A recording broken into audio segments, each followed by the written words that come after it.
Hello, everyone. Welcome to the SKYLIT Books podcast, and thank you so much for tuning in. My name is David. I am a bookseller, not the bookseller. I'm a bookseller at SKYLIT Books. And today I have the utmost privilege of talking with Anna Dorn. Thank you so much for coming on our podcast. Thank you so much for having me. I'm happy to be here. Yeah, no, thank you. And, Anna's new book, American Spirits, is coming out April 14th. Right? Okay, yep. Great. I was like, I believe that's the right date. Me too. I hope that's right. Yeah, no, it is the absolute right date. And so we're going to talk about the book, a lot of topics. I'm super excited about it. Now, before we dive into the book, I actually do want to give you a little gift before we start. It's like the most smallest thing ever, but I wanted to give you like something relating to the book, and I feel like that could be a really fun thing. Also very small. Like, let's lower the expectations to like I was like, did you give it to Lana? No. Okay. Yeah, Lana come out. Yeah, Lana Del Rey, everyone is coming out. All right, she's in that bag. Yeah, she's in the bag. We had to contort her. The Ozempic is working. Yeah, guys, this is also not sponsored by Ozempic, but if you want, please. So we got you a Sea Blue edition, a sugar-free Red Bull June berry. Oh my God, thank you so much. It's so beautiful. I only got this because in the book there are so much Red Bull consumption. And this is blue velour. I think it's very appropriate. So I love it. I'm going to save this. Yeah, no, save it for like the most rainiest day because I actually did have it before. It's incredible. You have it today? No, like in general. Okay. Yeah. It is so good. I just wouldn't trust myself to speak on a podcast after this. I feel like I might like go into psychosis. No, but I'm really excited to do that like when it's, the stakes are lower. No, absolutely. It's so beautiful. No, I mean, even if you like never opened it, I feel like it just looks so great on like anything. It's an art object. Yes. Thank you so much. No, I love it. Absolutely. And then the second thing, this is very on the nose, but we got you a pack of American Spirit Blues. Nice. Oh my God, my girlfriend's going to be so mad, but she doesn't have to know. See, I mean, like I view excited. smoking as like a whatchamacallit, like I like smoking in moderation. Anything Me too. that if you can manage to do that, Yes. it's wonderful. Yeah, like Gwyneth Paltrow smokes one cigarette a week, or at least used to. She's so interesting. But that's like another topic. But honestly, like I think what was I going to say? Yeah, smoking in moderation, smoking socially is the perfect opportunity to do that. I would say It's healthy, I think. Yeah. Well, what I think. Yes. Well, thank you so much. Yeah. I don't want to promote absolutely. smoking on this podcast, Right. but how I used to justify it to myself when I was like a real party smoker is that like loneliness is a bigger killer than smoking, and I only smoked with people, so I was like, this is actually good for me. Yes. So that's how I don't know if the maths, but I think that's beautiful. That's what I told myself, and I think that's something that I always as well do. I'm like, well, I'm also like sober too, so I'm like, well, if I'm not going to drink, you need something. I need something to take the edge off, and I need like a reason. Also, I found out it's a really good way of like meeting new people. Some people are like, wait, can I have a lighter or can I have a cigarette? And I'm like, perfect way to, But anyways, what type of cigarettes do you smoke? I must ask. Camel Blues. Okay, I love Camel Blues. Interesting. I do. I mean, those the are they menthol? No. Those are the Crush. Those are the Crush ones. Okay. Yeah. Also, menthol cigarettes. I think they're banned now, which is I don't know. I think they're just like they're basically way too good. Like it's so addictive. They're like, all right, we can't do this. So, but yeah. Anyways, I've been out of the game for so long. I didn't even know menthols were banned. I also could be wrong. Don't quote me on it, but I feel like I think you're right. It sounds right. I feel like they were banned in Europe a while ago, and then we're late. Yeah, they should be banned probably. Yeah. Well, smoking aside, we can get back to that. But okay. Thank you for the gifts once again. Absolutely. Yeah. I mean, blue related. Blue. A lot of blue in this book. So. Diving into the book, but I wanted to start off because I'm sure there's a lot of people listening that they're obviously going to be fans of you, but also people that probably aren't familiar with your work and the book. So I'm horrible at giving synopsis, or is it synopsi? Is that the plural? I don't know. But Synopses? if you can like give like maybe 2 or 3 sentences, how would you describe American Spirits? Okay, I'm also horrible at synopses, but let's try between us. Okay, so it's a novel about a pop star who's kind of loosely based on Lana Del Rey, and she's at this period of finally being respected after years of being kind of dismissed as a troll or an industry plant. Who knows where I got those ideas? And an eager fangirl infiltrates her inner circle by becoming her assistant, and then shit kind of hits the fan, and it gets real dramatic from there. Does that work? That works perfect. Okay. And I think real dramatic is like an understatement because it gets so it's such a fun roller coaster of a ride. That was a beautiful job. Oh, thanks. Doing that. Because as a bookseller, I am horrible at explaining books. So I'm like, so this book is, and then I flip the book around and look at the synopsis and I'm like, it's that. So why is it so hard? I also find it like impossible. And it's like, even when I wrote it, but I find it really hard. But also it's like, I think it's because when I want to talk about a book, I want to talk about it for like, an uninterrupted like 3-hour monologue. And I don't, it's either like silence or that. Yeah. So it's really hard when you have to give like a pithy kind of explanation. Exactly. I feel very similar. It's kind of like, well, how long do you have? Because I want to like sit down and have like a proper way of doing it, even though I know you didn't ask for that. But I think it's like, well, I just have a lot of ways of wanting to describe this book, Yeah.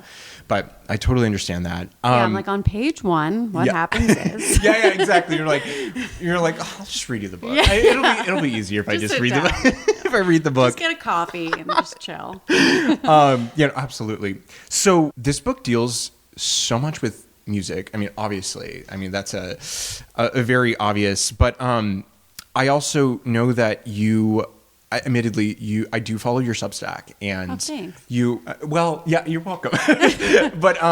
But one thing that I notice is you always talk a lot about music, and you write about albums that you recently listened to and what it does for you. So I was just like really curious, what was some music that like really, and like I'm sure Lana Del Rey obviously was a huge one for you, but what was some like specific albums that like really kind of help create the character of Blue Velour? I'm very curious. I know Lana would be one, but maybe like any specific albums, I guess, would be a good one. So she's very much like explicitly inspired by Lana Del Rey, but I've listened to all of Lana's music like more than one person should. So I didn't really have to like listen to any of her music to do research, but I would say Ultraviolence is my favorite Lana album. I've heard that Gen Z loves it. Not to out you. Mind you, and it was pointing at me. But you know what? It just emphasizes my youth, so I'm okay with that. Look, I'm just jealous, okay? And I feel spiritually Gen Z in a lot of ways because I hate leaving the house. Yeah. I have, for mental health reasons, I like to stay home. So I feel, not that you have mental health issues, but I've heard that Gen Z does. I literally picked up my prescription of antidepressants before coming here. So absolutely, yes. Okay, so it's fair. Yes, very fair. So, what was I saying? Oh yeah, Ultraviolence that was the album of hers that really like converted me from like a casual fan into like a religious devotee. So I would say that's probably the most Lana album that's in the book. It has like that mix of her kind of trolly, cheeky personality with songs like I Fucked My Way. Oh, can I say? Yeah. Okay. Yeah, I should have. You can say exactly what you want. Okay. Okay. The songs like I Fucked My Way Up to the Top and Brooklyn Baby, which is like so funny. She says, I'm turning out novels like beat poetry on amphetamines, which, spoke to me, unfortunately, at that time in my life. And then I also really, while writing this book, wanted to like kind of immerse myself in Lana's musical universe, like the artists that she's a fan of, the artists that she's said have inspired her, and the artists that critics have kind of likened her to. So that was a lot of Nirvana and Kurt Cobain. She's a huge Nirvana fan. she's covered Nirvana, and she said Nirvana was the first like band that made her want to be a musician. Even though her music really sounds nothing like Nirvana, she obviously was inspired by Kurt Cobain. Jim Morrison and the Doors is another one. Jim is in like 1,000 of her songs. Sometimes it refers to Jim Beam, I think, but which was her drink of choice. But a lot of times I think it's Jim Morrison. And that's like kind of a quintessential LA band as well. So I listened to a lot of the Doors. What was the other one? Oh yeah, Amy Winehouse. She said, and I was already a fan of Amy Winehouse, but I went back to Black for this and was like, what a perfect album. I think Lana said she wanted to stop singing when she found out that Amy Winehouse died. So she's a huge Amy fan. And then Janis Joplin is another one that Lana's covered her and also said she's an inspiration, the way that she sang. And the one thing all of these musicians have in common is that they were all members of the 27 Club, which is horrible. But Lana, for whatever reason, is drawn to these musicians who are all members of the 27 Club. And that is also a big part of my book, which kind of happened inadvertently. But I guess Blue Velour, the pop star, kind of narrowly avoided joining the 27 Club. And I think these artists that I just named are artists who died for their music. And I think this book is about learning to live for it. So that was a long-winded answer to your question. Listen, I mean, the more the merrier. No, I think that was really beautifully well said. And also, like someone who is currently 27, it is. I'm like, I just need to get to 28. Get to 28. You got it. I have a few more months left, but no, that was a very beautifully well said answer to Thank that. You so much. When's your birthday? I have to ask. September 5th. Oh, so you're a Virgo. I am. Me too. Wait, no, wait. Yeah. Wait. I didn't even see. I did my research, but also I'm like, when is it? What? September 16th. Oh, I'm the 5th. Okay, cool. Yeah. Come on, Virgo. I feel like I have a few friends. I have a few friends around the 5th. Is the 5th Beyonce's birthday? It's the 4th. Okay, that's the 4th. I have a few friends who have the 4th. Okay. That's a good one. Listen, there's a lot of Virgo hate out there. I don't know. Well, I get it. I'm like, actually, you know what? But so I'm a double Virgo, and I have a friend who's a triple Virgo, and it doesn't seem like we should get along at all. But one of my best friends of all time. So I guess it just works. Sometimes I don't know. Are you a Virgo rising? Yeah, Virgo sun and Virgo rising. Okay. And then what's the moon? Pisces moon. Okay, cool. Yeah, I don't know what that, I always like say them as if I know what they mean, but I don't know too much about it. So I kind of like let other people tell me, and I'm like, oh, okay, that's cool, I guess. But I'll give you a reading after. Thank you so much. I would love that. Very exalted coded of you to do. Now, one of my favorite aspects of the book, which is kind of a very weird thing to kind of pinpoint, but one of my favorite things that you kind of pepper throughout the book is the Reddit forums, because whenever there's like a modern novel or TV show or movie, the way that like internet lingo is talked about comes off as very cheesy or unauthentic, and it's just like over the top. But with this, I was reading it, I'm like, oh my God, it's as if I'm like really scrolling through like a Reddit subreddit page, because I'm chronically online and I know how they talk, and they have this like very parasocial relationship with the people that they're obsessed with. So my question is like, was that fun for you to do, or was it challenging? Like, tell me about that. It was so fun, and I'm so happy. It honestly makes me so happy that you, a Gen Z, a member of Gen Z, felt that the Reddit posts were accurate. You get the stamp of approval. It thrills me. It thrills me because I am also chronically online. Yeah. Another way in which I am spiritually Gen Z. So the Reddit posts, actually, I wrote them all after I'd already sold the book to my editor. They did not exist in the draft that I sold to her. I only had one Reddit post, the very last one, which has a reveal that we won't get into, that's making quite a few people angry on Goodreads, but I'm fine with it. I don't think that people getting mad is necessarily a bad thing. But yeah, so my editor at my first meeting with her, she had some sort of like plot edits as they always do. And I think I was kind of like feeling lazy about it. And I was like, oh, what if I built all these plot lines like through Reddit posts? Mm-hmm. And it just seemed a lot more fun for me to do. Absolutely. And it was, ultimately laziness, I think, that got me there.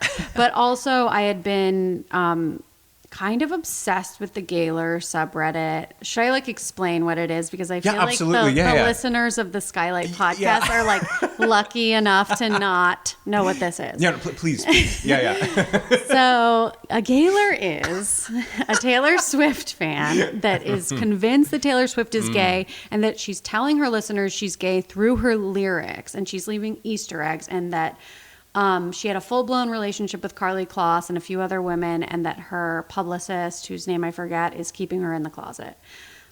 They kind of like went dark when Taylor Swift got engaged. They kind of like freaked out. But this was before that. I wrote this in 2023, and I just became obsessed with it. So I was reading a lot of the Gaylor subreddit. So that's where a lot of the sort of Reddit energy came from. But this is not a Gaylor subreddit in my book. It's sort of like Gaylor meets Lana. So not to like toot my own horn, I think it's a little bit cooler than the Gaylor subreddit and a little bit less annoying, but it does take sort of annoying turns at times. Like there is I don't think this is a spoiler. There is one Reddit post in the book that I almost directly took from the Gaylor subreddit. I pretty much just changed, obviously, Taylor to blue, and I changed the wording just so I wouldn't get sued or anything, so it wouldn't be a legal issue. But the sentiment is like pretty much exact, and the structure's the same. Yeah. So very inspired by the Gaylor subreddit. Yeah, I think that's beautiful. I mean, it's taking something that I guess you can say is kind of a niche thing to, mainstream audience or people, and then kind of expanding on that. I think that was genius. I loved it. But also just the way that it was done, because it did seem like it was intentional throughout the entire book. So I thought that was great. I'm really glad to hear that. Yeah. I was nervous it was going to feel tacked on, or like, this is Anna just not wanting to. That. People are like that. I mean, my God, it's the amount of effort that people or the psychosis that they go through is insane. Yeah. And I'm like, I wish there was like, I kind of want to see a documentary on like now, like right now, what's happening right now in like fandoms or these subreddits or Twitter. It's just like, it's this own world. It's insane. Yeah, I don't know if are you a Bravo fan at all? Yeah. Okay, do you know about what's going down now with Summer House? No, I'm not caught up with like the recent ones, but there has been like, I forgot, there was like one scandal of like one. Oh, the Vanderpump Rules scandal. Yes, yeah. Okay, so there's like another similar thing where like, two castmates are sleeping with each other. Everybody was like suspecting it on the Reddit. They were like trying to pull together all the clues, and in this case they were actually right. They had been speculating about it for months, and the two cast members, I was going to call them stars, but I'm like, they're not stars, they're on Summer House. They came out and made a joint statement saying that they are in fact dating, which I don't really get why they did or like why they felt that was necessary, but it was basically in response to these people on Reddit like losing their minds, like slowing down footage. Did you see how he touched her in that moment? But they were right. So I don't know, they were onto something in this case. It is kind of funny because like there is like a part of me that's like, you know what, like there's so many like cases that are like they're like cold case files. They don't know. And then like literally one person from Reddit, like I found this out already. Like the amount of obsession it can actually fuel something. So I don't know. I think that like there's something to it. The Gabby Petito case. I don't know if you followed that woman who, it was like a abusive relationship. They were doing van life, and they were like in one of the national parks out west, and then she went missing, and it was actually like TikTok sleuths who figured out where she was based on like putting together her videos, because she was a vlogger. Wow. So Yeah, I guess sometimes they are onto something. And honestly, if Taylor Swift ends up being gay, like I'm going to be so embarrassed by how many times I've like been like, you guys are psycho. You guys are schizophrenic. So I will have to like go into hiding. You find out like Travis is her beard. Or no, wait, which beard? Some people think they're each other's beards. Oh, really? But interesting. Yeah, and I don't know. For a while, they said that she would date men that look like the women she was actually dating, which kind of fell apart with Travis because she used to date these like Joe Alwyn, her ex, was very beautiful, and he did kind of look like Carly Kloss. So people were like, "Oh, she's singing about Carly Kloss," but everybody thinks she's singing about him. These theories are very elaborate. Regardless of if it's true or not, entertaining. So yes, entertaining. It's fun. It's fun. It's a beautiful pastime. Yeah. We went so far down into it, and that could be like a completely different topic of its own. But another thing I wanted to talk about was the character perspective changes. Mostly, you go from blue to rose. There's a couple at the end. It's not really a spoiler, but there's like one or two more. Was that always something that you wanted to do, or was that as you kind of figured out as you were going? Because again, reading it, I was like, oh, this just feels very natural. Like this seems like it was always intended to be like that. I'm curious. Yeah, that was from the beginning, actually. As soon as I knew, my girlfriend's coming home. Hey.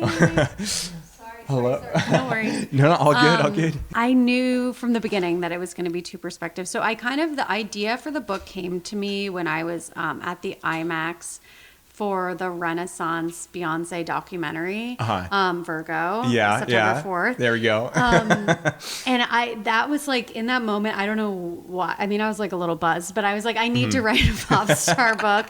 I need to write it now. Like, I felt urgent, but I was like, it's obviously not going to be from the perspective of Beyonce type.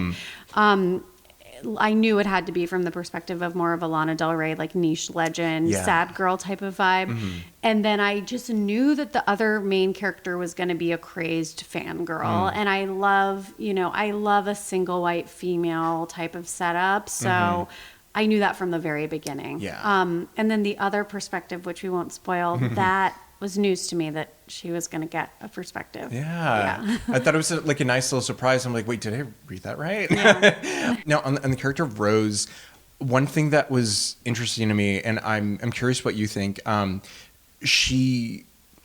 just say like there's, I guess I don't want to enter spoilers, but let's just say there's an opportunity for her to do something really cool, and it somewhat works a little bit in the beginning, and it kind of falters.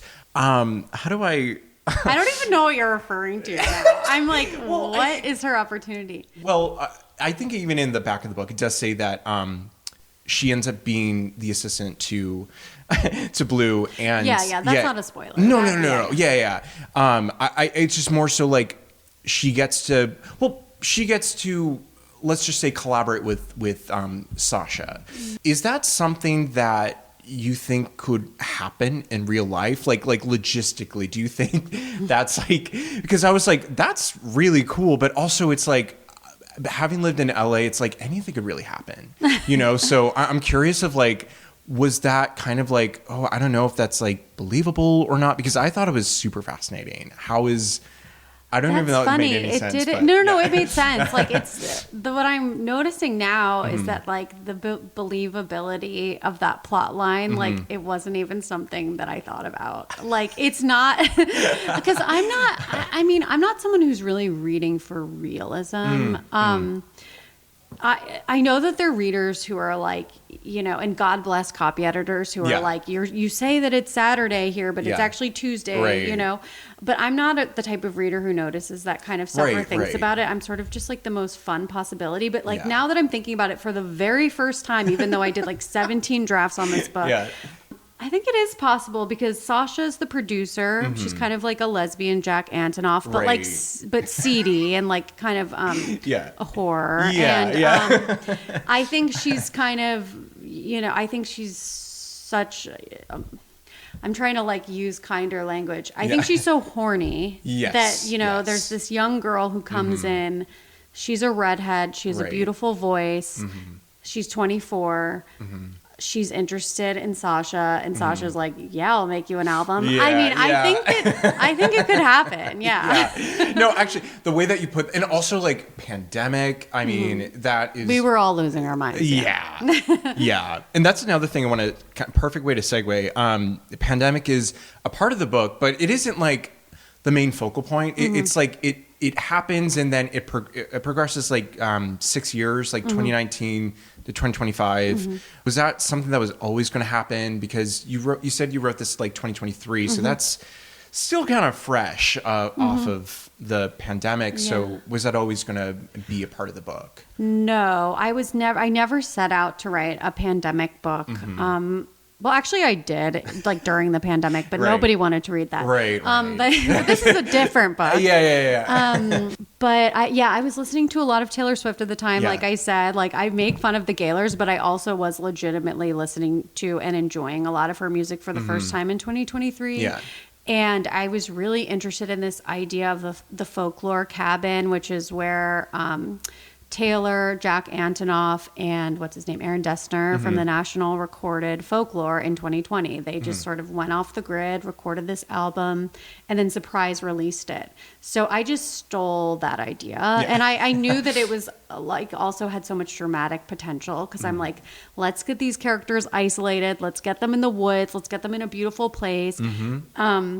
They're not really interacting with the pandemic in the way that we all were in 2020 because Blue, like, it's like, we're not reading the news in this house. We're going to make an album. We're not going to worry about the pandemic. So it was more just a way to get them isolated. But then I sort of, as I said, we all lost our minds in 2020. I think the media definitely lost their minds. We all did. Yeah. And I think that there was sort of like a way that media was consumed and commented upon that was a little bit crazy. So I wanted to sort of comment on that, and it became an opportunity to do that. But that's not something I set out to do. Right. Yeah. I will say, like, also, I do want to preface, this is not like a pandemic book. This is just like, it is a factor of the story, but it goes on so much more than that. But I will say it felt like it was a necessary thing for it to happen. Also, like, a perfect circumstance. Like, I mean, you know, you could say like, oh yeah, well, they'll do that. They'll go in the woods, make an album, but it was like the perfect scenario. So I thought that was very well done. Thank you. Yeah. Let me think. What else can we? Oh, so throughout your books, LA. I mean, I don't want to sound like a broken record because this question always comes up, or this topic, but like the city as a character, you know. But I mean, LA truly just is in your books, and I'm just for someone that moved here like 4 years ago, it's like I have read a lot of books that are centered in LA, a lot of Joan Didion, a lot of that, but a lot of fiction books, when they do that, it kind of is like, well, let's talk about this landmark, let's make it really just that. But I think in your books, especially American Spirits, it feels so, I don't even know what the word is. It just feels like this setting is just, it's just very believable. So I just want to commend you on doing such a good job at that. But also, like, what does LA mean to you? I feel bad for asking that, but because I could see how a lot of people can ask you that, and I'm trying to be unique. I'm trying to, you know, but yeah, no, I'm so curious what the city means to you, and how much it kind of inspires your writing. I would love to know that. Well, one thing to go back to Lana, my queen, one thing I love about her and sort of always related to her about was the fact that she's from the East Coast and somehow like felt this calling to move to Southern California and make art kind of mythologizing it. And I felt a very similar draw. I can't totally explain it. But from an early age, I was like, get me to California. Like, I can't handle, like, I'm from Washington, D.C. It's a very sort of buttoned up place. Right. And I was like, I need to be where the freaks are. Like, get me out of here. Like, I need to be in California. Yeah. So I felt this like hunger to be here from an early age. And I think when it comes to characterizing a city, I never actually thought of this until recently, until someone asked me about it in a different interview, and I was kind of thinking about it. It's like, when you're writing a character, they need to have gifts and they need to have flaws. Like they have to be sort of dynamic in that way. And I think when I was a kid, I thought of California as paradise. Yeah. And then when you move here, you're like, okay, it's not paradise.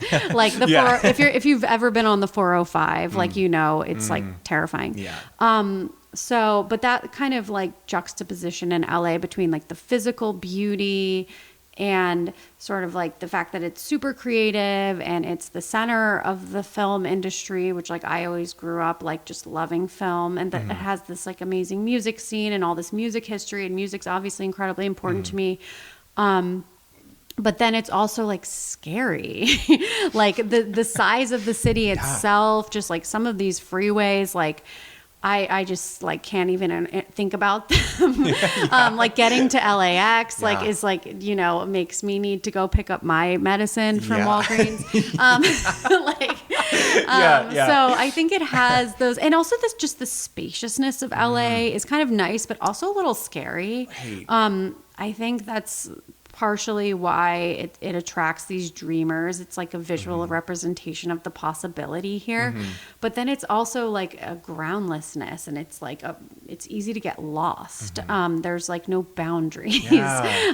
So it has both, it inspires in me both like joy and euphoria and also terror, which I think makes it like interesting to explore in a novel.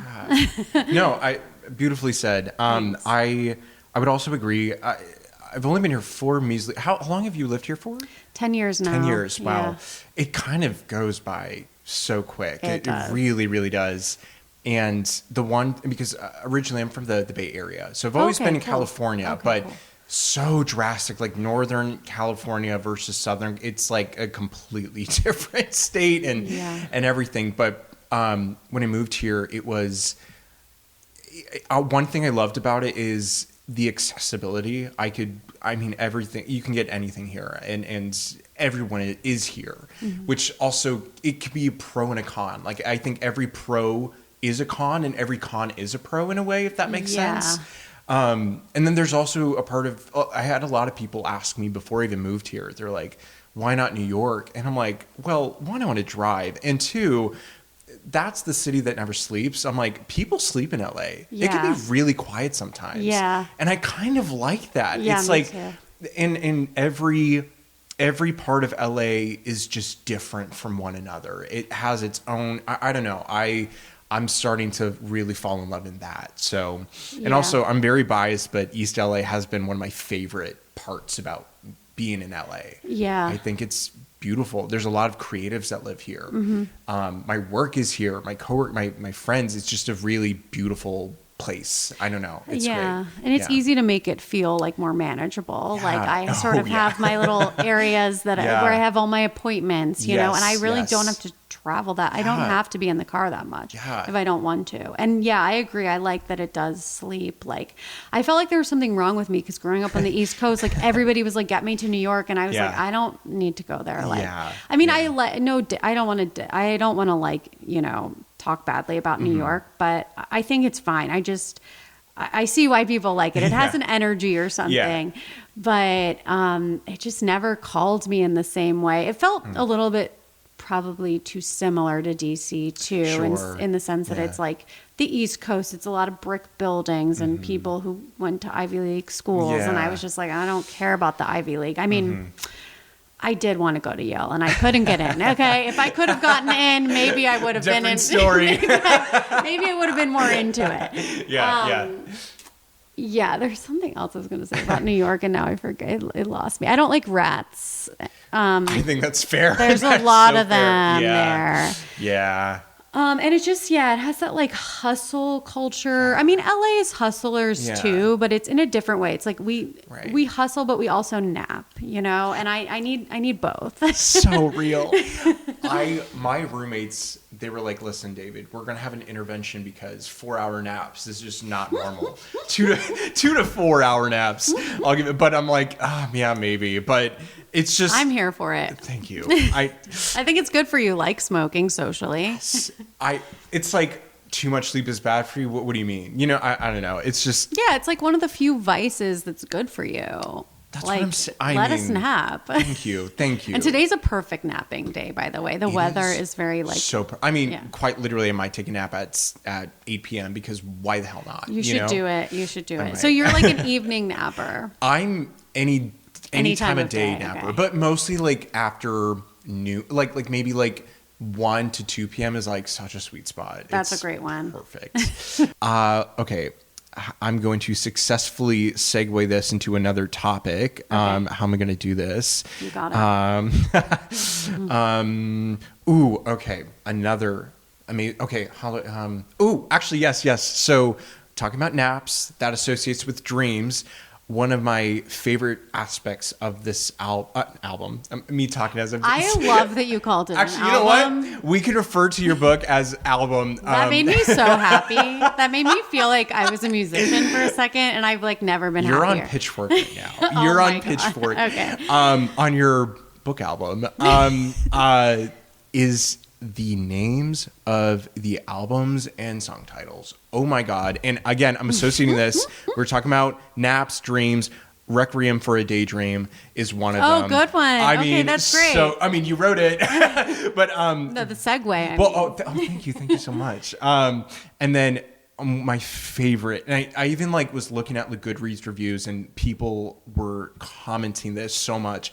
A vape cartridge named Desire. Just genius. It's so fun.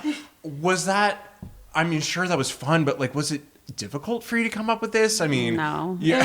It was so fun. Like writing this book was so fun. Like It was the most amazing writing experience I've ever had. Like, I hope that it happens to me again in my life. Like, I've written 2 full novels since I wrote it, and they were not that fun at all.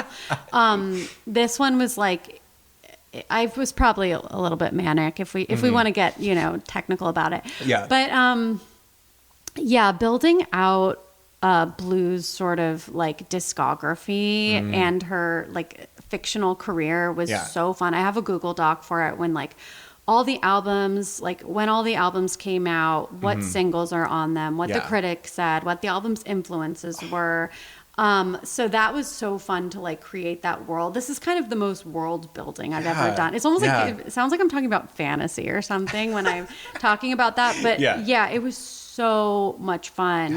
Yeah. There's a song called The Running of the Red Bulls, which I just remembered because I'm looking at this beautiful Red Bull right now.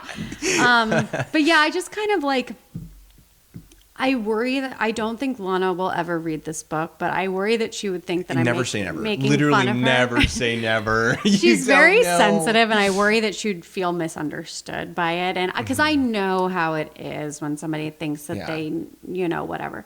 We're artists are very like sensitive and easily offended. So I worry she would think that I was making fun of her, but I really am not.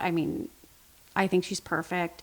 The building her fictional discography, there's like a section in the second chapter when we first meet Rose where she's kind of like preparing for the interview and going over a part of her thesis that she wrote about Blue Velour to kind of get in the headspace for the interview. And it's just basically kind of a synopsis, almost Wikipedia style, but like hopefully a little bit voicier of Blue's career. And that was like one of the first things I wrote, and it was so fun to write. I was like in a fugue state. So also there's some fake Pitchfork reviews in the book, which you didn't ask about, but I was. So you did perfect. I didn't have to segue. It's perfect. There we go. I'm reading your mind. Those were my other favorite part to write. I think most artists like fantasize about being a different type of artist. Like I obviously want to be a musician, but I don't songs do not come to me. I don't know. Real. It's magic. I don't know how people do it. Yeah. So like music writing is sort of the best I can do, or I guess like lyrics. I've always sort of like wanted to write for Pitchfork. I used to do music blogging like early in my writing career. I think I'm sort of like satirizing the sort of voice of Pitchfork a little bit with the reviews, and also just like the voice of the media in 2020. Yeah. But I just had so much fun. But I think I also like, there's a sincere part of me that's like, I get to be a music journalist now. I get to be a real respected music journalist now. So I'm kind of LARPing as a music journalist. And those portions were probably the most fun to write. I rewrote them 1,000 times. Like every time I did another draft, I completely rewrote them. So the fake Pitchfork articles were by far the biggest time suck for me. Yeah, I mean, well, thank you so much for bringing that up, because I was immediately going to follow up on that, because it's so well written to the point where I'm like, I almost forget that I'm like reading a book. It's like, oh my God, you literally screenshotted this from the Pitchfork website. And I thought that was just like so great. And also I loved one tiny detail that I loved was adding the scores as well. It'd be like 7.2 or like 9.3. And it's so funny how they're so specific about that. And I'm like, what is the scale? Like, how do they, what do you mean this album's 7.1 and this one's 7.2? Like what? Yeah, what's the difference? But you know they're agonizing about it. You know there's a room somewhere where they're like, no, it's not a 0.1, it's a 0.2. It's a 0.2 because of this, you know, whatever chord change on the third song, it's a 0.2. I would love to like be in the meetings when that happened. Like I need to find out because it's so fascinating. I know. I thought about that too. Also, like the reviewers, it seems often I don't think are the ones scoring it, because sometimes the reviews and the score don't totally match up. Yeah, right. Like I'm like, I can tell this person loves this album and is really enthusiastic about it and would probably give it a 9. Yeah. But then it has like a 7. Right. But yeah, those were super fun, and I'm glad that they felt realistic. Yeah, no, I mean they did. The way that you write about music is just, it's like, okay, this person clearly music means a lot to them, and I don't speak for you, but that's true. Yeah. You can't. You're correct. That'd be crazy if you're like, I'm actually not a big I don't really care about it at all. I just wrote a whole novel about it. I have a Substack about it and talk about it constantly. But it means nothing to me. What was, because we talked about like Lana Del Rey, but what was, do you recall any music in particular that you were listening to when writing the book that didn't really like maybe like enhance the way that you were writing the character, but just like maybe in the background or something? Do you remember any of that, or playlists or something like that?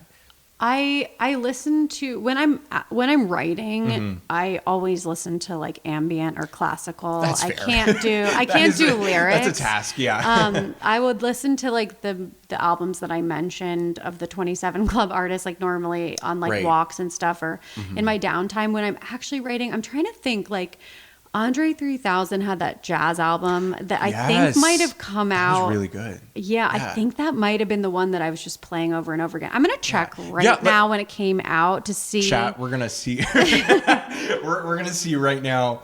I'm going to check live. Yeah, we're checking. Oh, this is exciting stuff. Wow.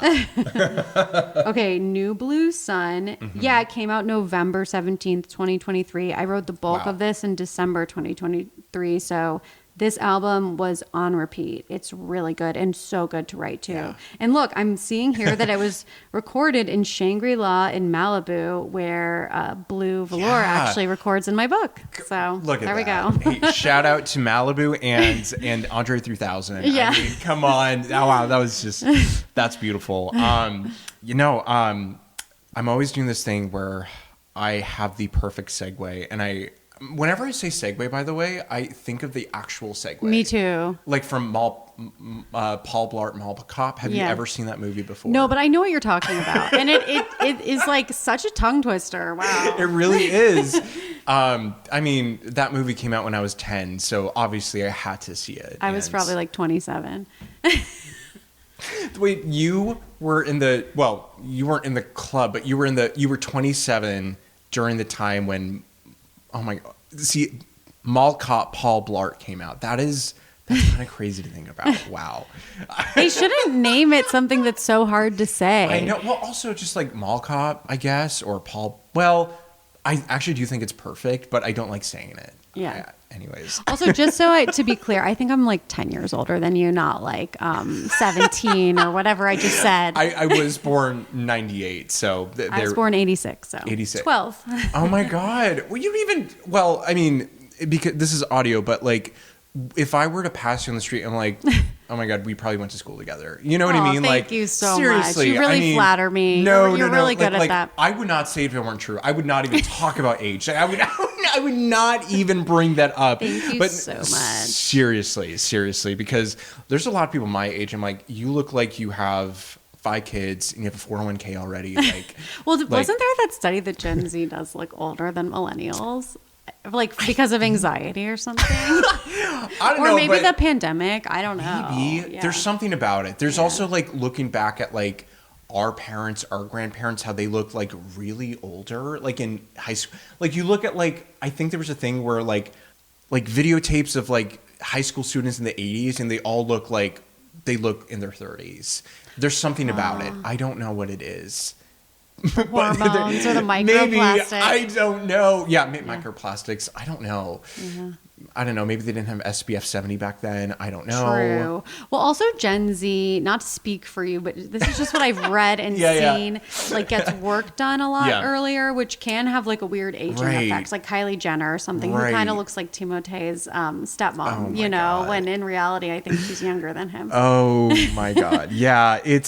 Oh yeah. She's like, I think she was born 97. So I think she's also Gen Z. Yeah. And I think he was born 95. So that was like... He's on the cusp. He's on the cusp. Yeah. He's almost there. He's a true cusp. Oh, that's... Timothy is another... We digress. Yeah. Okay. I'm trying to think. I feel like there was one more thing I wanted to do before like the outro question, but... I'm I feel like we hit everything. Yeah. I think there was like one... It's on the tip of my tongue, but you know what? It's okay. It's okay. It's honestly, I got everything that I wanted to talk about. If it comes to you, you can go back. Yeah, I'll scream it like, wait. Yeah, I think we're gonna wrap up, but before we do, you did briefly mention how this was one of the most fun books that you wrote. I'm just curious, what does this book mean to you, and how did it affect the books that you're currently writing? And yeah, just tell me like how much American Spirits means to you. I know that's a loaded question. No, but it's a big one. No, I'm glad you asked it though, because it means a lot to me. Like everybody sort of with my previous books are like, this is autobiographical, right? And I'm like, yeah, I guess the character is like my age and has my hair color and has my job and lives where I live. So sure. But this book feels weirdly like the most personal book that I've written, even though the characters don't look anything like me. I'm not a pop star. I don't know how to write music. But not yet, Yeah, maybe one day. I keep waiting. I'm like, in my 40s, maybe something could happen. I feel like, what's his name? The guy from LCD Sound System didn't start making music until his 40s. That's right. So I was like, I could have like a James Murphy situation. Absolutely.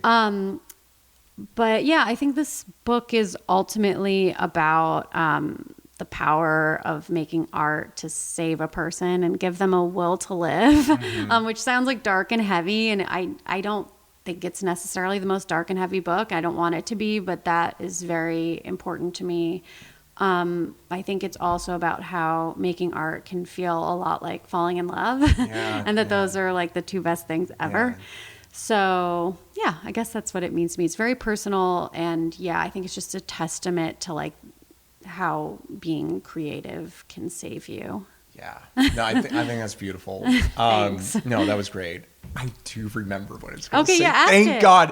I'm like already having like early onset dementia at this age, which is not good. But anyways, if you had an actual subreddit page dedicated to you, my question would be, what would be the name of that? What do you think your crazed obsessed fans would name it, and would you look at it?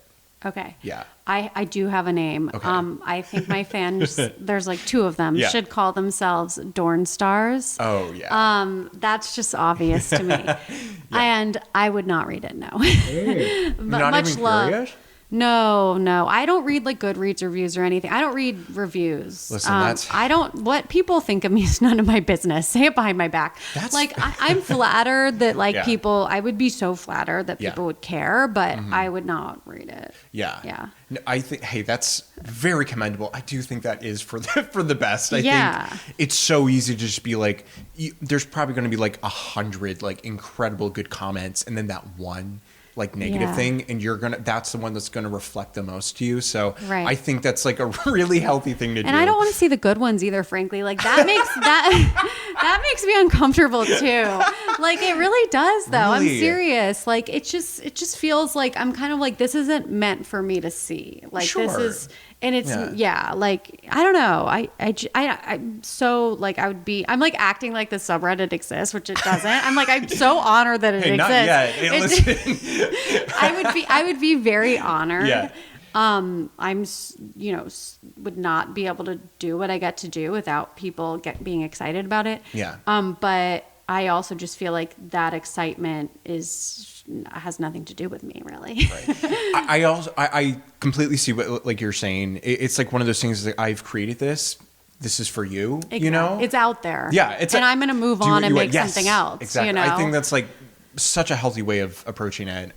So yeah, job well done for that. Thanks. I mean, I'm not that healthy. You can ask my girlfriend. Listen, the amount of people that I met on this planet, oh my God. You have no worries whatsoever. You do thank not. You. No, seriously. But yeah, I think that was all my questions. I just want to thank you so much for talking about your book, and you're an absolute delight talking with, and just thank you. I want to tell to our audience that American Spirits is out to buy. Come buy SKYLIT Books and buy it, or any place that sells books. If it's on the black market, or I mean, as long as it's going towards Anna, do it. You know, that's my buy my book on the black market. Oh my. You heard it here, folks. No, you heard it here for you. Oh my Lord, you heard it here first, folks. That was really hard to say. Yeah, also, that's another tongue twister. It's like Paul Blart. I'm not even gonna try to. You notice I haven't even tried because I know that it's impossible. It's better to say nothing than something. Or maybe. Anyways, I'm going on a tangent. Thank you so much for listening, and hope everyone has a beautiful day. Thanks for listening to this episode of the SKYLIT Books podcast series. We hope you enjoyed it. If you'd like to check out the book featured in this episode, or others, please visit skylitbooks.com. If you're in the Los Angeles area, stop by for one of our live in-person author events. You can find a calendar on our website. If you like this podcast, leave us a review. It really helps us out. Our music is by Duck the Piano Wire. Till next time.